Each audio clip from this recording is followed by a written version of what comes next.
et souhaiter à tous les couples beaucoup de bonheur et naturellement beaucoup de paix. Je pense qu'il est important dans notre pays de travailler à préserver la paix et la stabilité. C'est à cette condition que nous pourrons jouir de l'amour de nos épouses, de l'amour de nos enfants et de l'amour de nos familles et simplement de l'amour de notre pays. Parce que sans stabilité et sans paix, point d'amour. Donc c'est par ce souhait que je voudrais commencer mon propos et ensuite m'atteler à faire un résumé en français des déclarations successives que le président et son vice-président viennent de nous faire. Nous sommes sortis d'une année 2016 pleine d'enseignements pour nous et pleine de leçons. Et le président a eu raison de rappeler que c'est une année qui a consacré le partenariat que nous avons noué avec le gouvernement dès l'accession du chef de l'État à la magistrature suprême en avril 2012.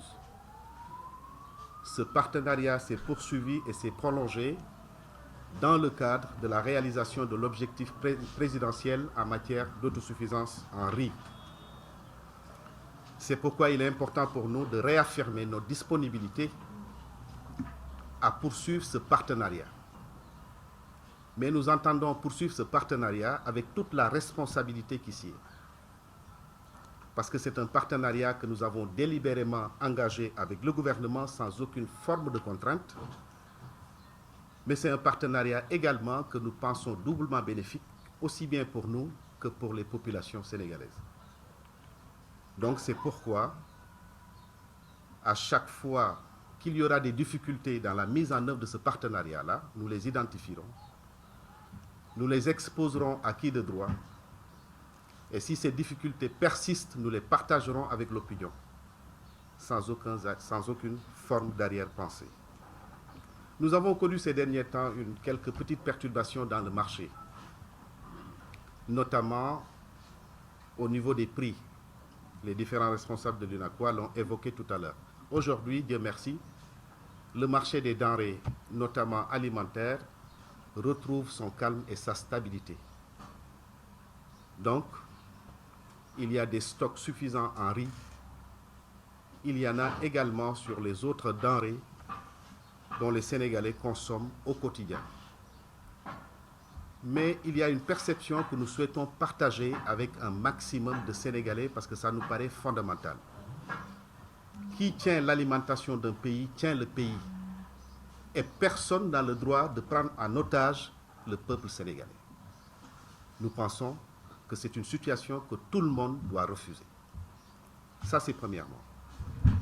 Deuxièmement, également, l'alimentation a une incidence directe sur la santé des populations.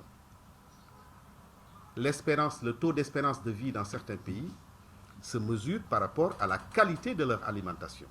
Donc c'est un sujet éminemment sérieux, hautement important, qui mérite l'attention de tout le monde.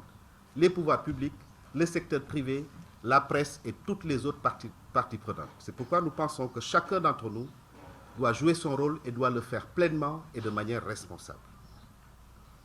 Le marché retrouve son calme, le riz indien est en train d'arriver, les prix vont reprendre leur cours normal et nous soutiendrons cette stabilité.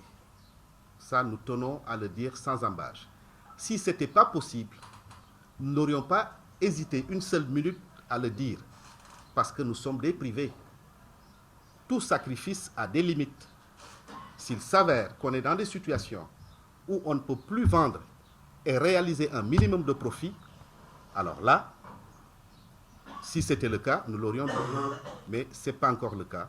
Donc Dieu merci, notre marché est en train de retrouver sa stabilité. Et ça, c'est grâce à la concertation et au dialogue. Le développement de notre pays et de tout pays ne peut pas être l'exclusivité d'un pouvoir quelconque. Ce n'est pas l'exclusivité des pouvoirs publics, c'est encore moins l'exclusivité du secteur privé. Il faut qu'il y ait dans un pays des efforts combinés.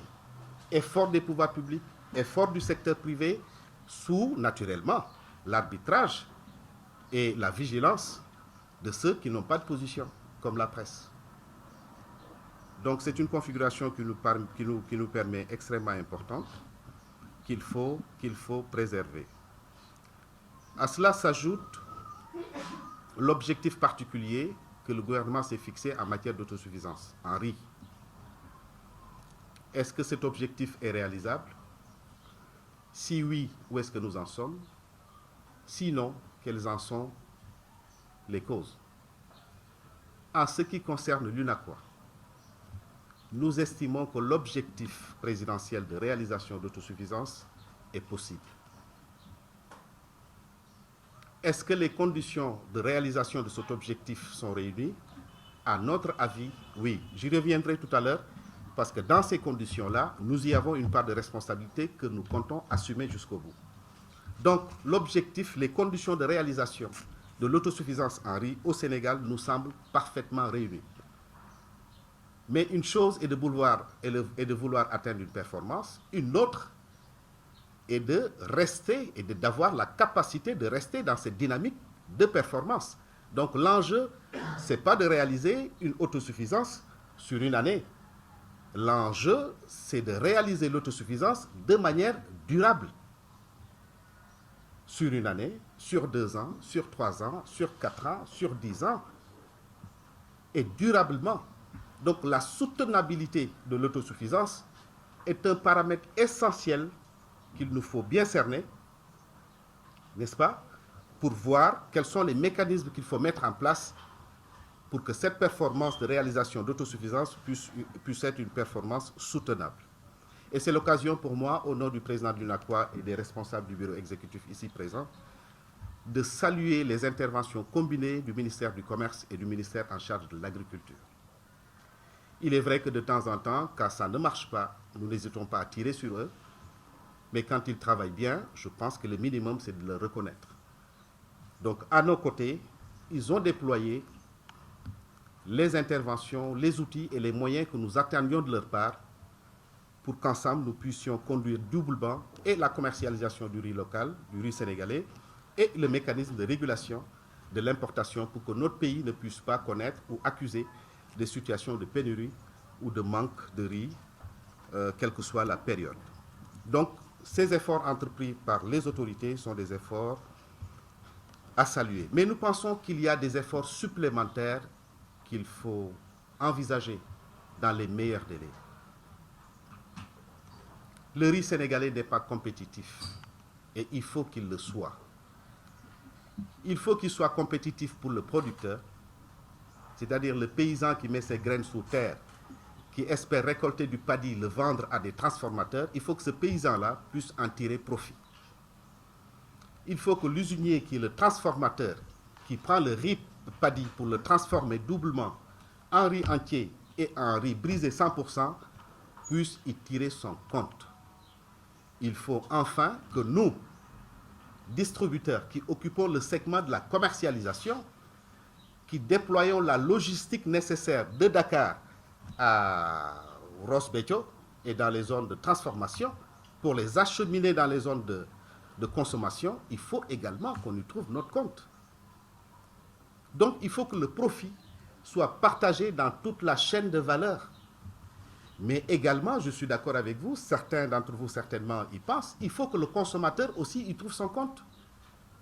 Comment est-ce qu'on peut importer du riz du Brésil, de la Thaïlande ou de l'Inde, le mettre dans un bateau, payer le fournisseur, payer le transport maritime, arriver au port de Dakar, payer les frais de débarquement, payer les frais de douane, payer l'assurance, payer le transport pour sortir le riz du port, l'acheminer auprès des magasins, l'acheminer au niveau des régions, et il reste moins cher de loin que le riz produit localement.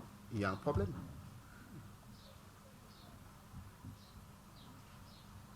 Et le producteur brésilien, il y trouve son compte, il a son profit. L'industriel brésilien ou thaïlandais, il trouve son compte, il a son profit. Leurs États respectifs, thaïlandais ou brésiliens, tirent des recettes fiscales de cette production. Mais dans notre pays, c'est encore difficile. Donc, il faut que le riz profite à tout le monde. Et sur ça, nous avons examiner la situation et bien entendu disposer à faire des propositions tangibles et concrètes aux autorités. Quand le paddy est transformé, il sort 60% de riz entier, 40% de riz brisé. Ça veut dire que même si on arrivait à produire 1,6 million de tonnes de paddy, les 60% seront du riz entier. Alors, notre marché a besoin d'à peu près de 30 000 tonnes de riz entier. Ce gap-là de production, qu'est-ce qu'on va en faire? Est-ce qu'on va le laisser pourrir? Est-ce que ce riz sera suffisamment compétitif pour être rechargé dans des bateaux en vue d'une exportation dans la sous-région ou dans d'autres pays? Il faut qu'on se pose toutes ces questions-là parce que nous sommes disposés maintenant à opérer des investissements massifs dans le secteur du riz. Donc l'audace qui a prévalu dans la vision de l'autorité au point de l'amener à penser et croire que le Sénégal peut réaliser dans des délais raisonnables l'objectif d'autosuffisance alimentaire, cette audace-là doit nous amener à examiner froidement la situation pour rendre le riz sénégalais compétitif. Il faut qu'il permette à ces opérateurs de gagner de l'argent. Il faut également que ce soit un riz qui ne crève pas forcément le budget du consommateur. Comment réussir cet équilibre? Ce sera l'objet d'une concertation large que nous allons ouvrir très rapidement avec les autorités pour y trouver les solutions. Mais parmi les solutions envisagées, nous sommes porteurs d'une proposition d'investissement, je l'ai annoncé tout à l'heure, qui est de deux ordres. Et c'est un plaisir d'annoncer à l'attention de l'opinion que nous avons conclu et obtenu un rapport avec le gouvernement du Sénégal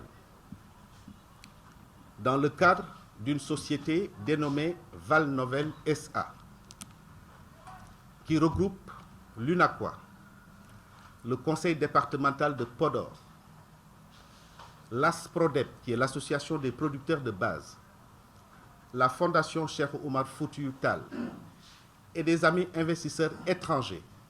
Ensemble, nous avons pu obtenir à la fois, grâce à l'appui et en particulier du ministère de l'Agriculture, le soutien de la BAD, Banque africaine de développement, pour exploiter à partir de 2017 25 000 hectares de terre dans le département de Podor.